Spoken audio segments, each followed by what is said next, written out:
एक समय की बात है, एक राज्य में हरिशंकर नाम का एक राजा राज्य करता था। उस राजा के 3 पुत्र थे। वह चाहता था कि उसका सबसे योग्य पुत्र उसका सिंहासन संभाले, लेकिन वह इस बात को लेकर संशय में था कि वह तीनों में से किसे अपना सिंहासन सौंपे। एक दिन राजा को एक युक्ति सूझी। उसी समय उसने अपने तीनों पुत्रों को बुलाकर कहा, बेटा, आज मैं आप सबसे एक सवाल पूछता हूं, अगर आपके सामने कोई अपराधी खड़ा हो तो आप उसका क्या करेंगे? इस पर राजा के पहले पुत्र ने कहा, उस अपराधी को मृत्युदंड दिया जाना चाहिए। उधर दूसरे बेटे ने कहा, अपराधी को कलकोठरी में बांध देना चाहिए। जबकि तीसरे बेटे ने कहा, पिताजी, उसे सजा देने से पहले हमें ये देखना चाहिए कि उसने वास्तव में अपराध किया है या नहीं।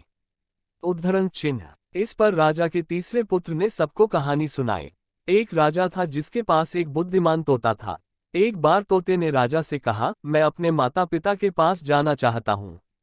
राजा ने उसकी बात नहीं मानी, पर तोते ने हार नहीं मानी। उन्होंने लगातार महाराज से आग्रह किया कि मुझे मेरे माता पिता के पास जाने दिया जाए।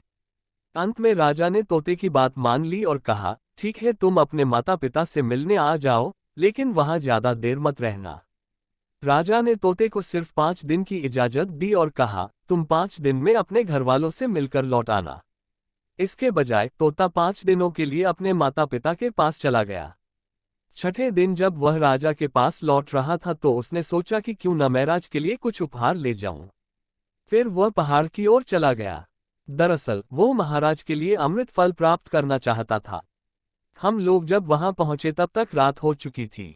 तोता पहाड़ पर पहुंच गया और फल ले गया, लेकिन रात होने के कारण वह आगे नहीं बढ़ा और वहीं रुक गया। उस रात जब तोता सो रहा था तो एक सांप वहां आया और वह अमृत फल खाने लगा जो उसने राजा के लिए लिया था। सांप ने फल खा लिया, जिससे उस फल में जहर फैल गया था। हालांकि तोते को इस बात की भनक तक नहीं थी।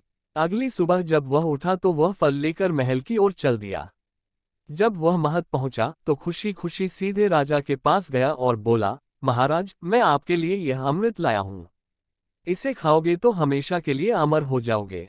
ये सुनकर राजा बहुत खुश हुआ। उसने तुरंत ही उस अमृत फल को खाने को कहा। इस पर एक मंत्री ने कहा, रुको साहब, आप इस फल को बिना जांचे परखे कैसे खा सकते हैं? जरा देखिए तोते का लाया यह अमृत सच है या नहीं। राजा ने मंत्री की बात मान ली और कहा कि तुरंत ही यह फल किसी कुत्ते को खिला देना चाहिए। राजा की आज्ञा पाकर सिपाही ने एक फल का टुकड़ा कुत्ते को खिला दिया। फल खाने के बाद कुत्ता मर गया। ये देखकर राजा क्रोध से आग बबूला हो उठा। क्रोध में आकर उसने तोते का सिर तलवार से काट डाला, साथ ही फल भी फेंक दिया। कुछ वर्षों के बाद उसी स्थान पर एक पौधा निकला। ये देखकर राजा को लगा कि यह उसी जहरीले फल का पौधा है। उसने सभी को आदेश दिया कि कोई भी उस पेड़ का फल न खाए। कुछ दिन बाद एक बूढ़ा उस पेड़ के नीचे आराम करने के लिए रुका। वह बहुत भूखा भी था। उसने उसी पेड़ से फल तोड़ा और खाने लगा। फल खाकर बूढ़ा तुरंत जवान हो गया। राज ने जब ये देखा तो हैरान रह गया। उसने महसूस किया कि फल जहरीला नहीं था। उसने बहुत बड़ी गलती की। उसने बिना सच्चाई जाने तोते को मार डाला। इस बात का उन्हें काफी अफसोस भी हुआ।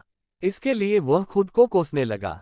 इधर तीसरे राजकुमार की कथा समाप्त होने पर राजा हरिशंकर ने उसे अपना उत्तराधिकारी नियुक्त किया। इसके बाद राज्य में जश्न मनाया गया।